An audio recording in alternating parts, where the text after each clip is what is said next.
Още след първите метри успя да се изстреля с около 2 метра преди Галин Димитров. Третата е Кристина Георгиева, четвърти Огнян Каменов. Готовност да имат за подредба в следващата квалификация Искрен Калев и Тома Кърджиев от дивизия Джуниор.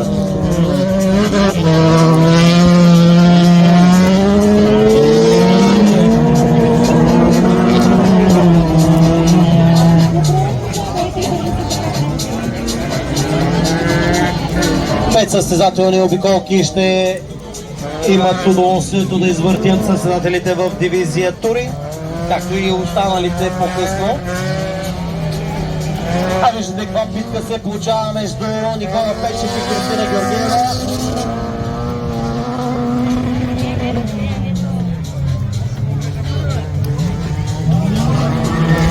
Демонстрира Кристина Георгиева с отново е на втора позиция Кристина Георгиева, а Никола Печев след грешка от излизане на първия завой заема третата позиция. Лидер Галин Димитров на четвърто място Огнян Каменов. Още веднъж призовавам състезателите от дивизия Джуниор Искрен Калев с 490 номер и Тома Кърджиев с 488 номер да заемат място в подстъпите за подреждане с маршетка.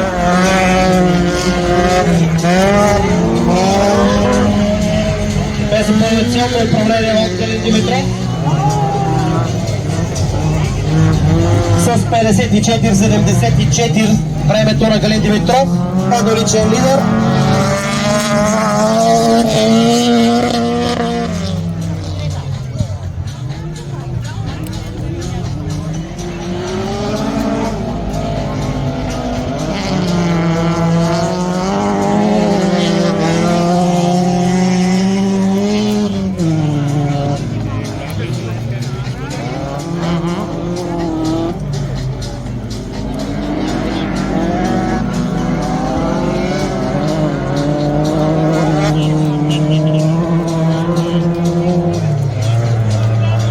При четвърта обиколка няма разместване. Галин Димитров първи, Кристина Георгиева втора, Никола Печев трети.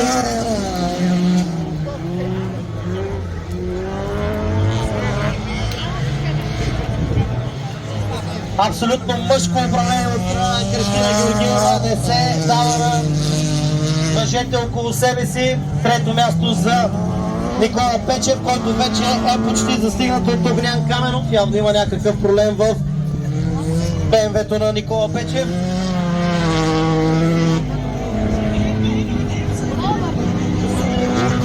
Очакваме състезателите от дивизия Джуниор Искрен Калев и Тома Кърджиев за започване на квалификация номер 2 дивизия Джуниор.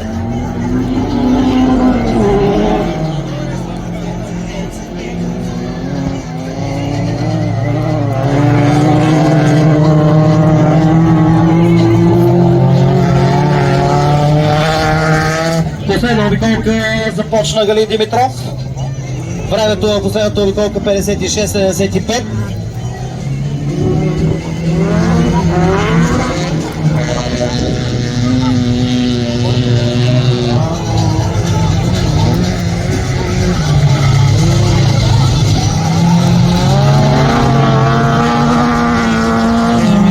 Стука напред на дясна гума за Никола Печев.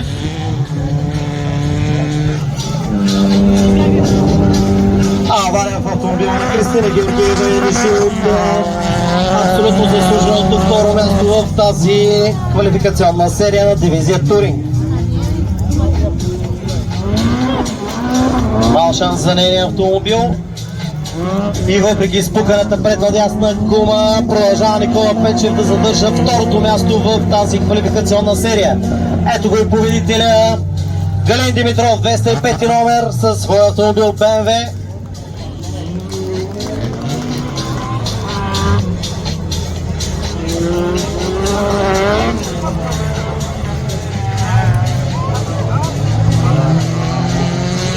Изгря слънце и на нашата улица.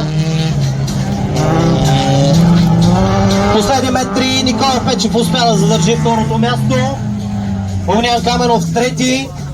Стана битка още в тази първа квалификационна серия. Ако не беше мал шанса за Кристина Георгиева, щяхме да имаме по-различно разпределение.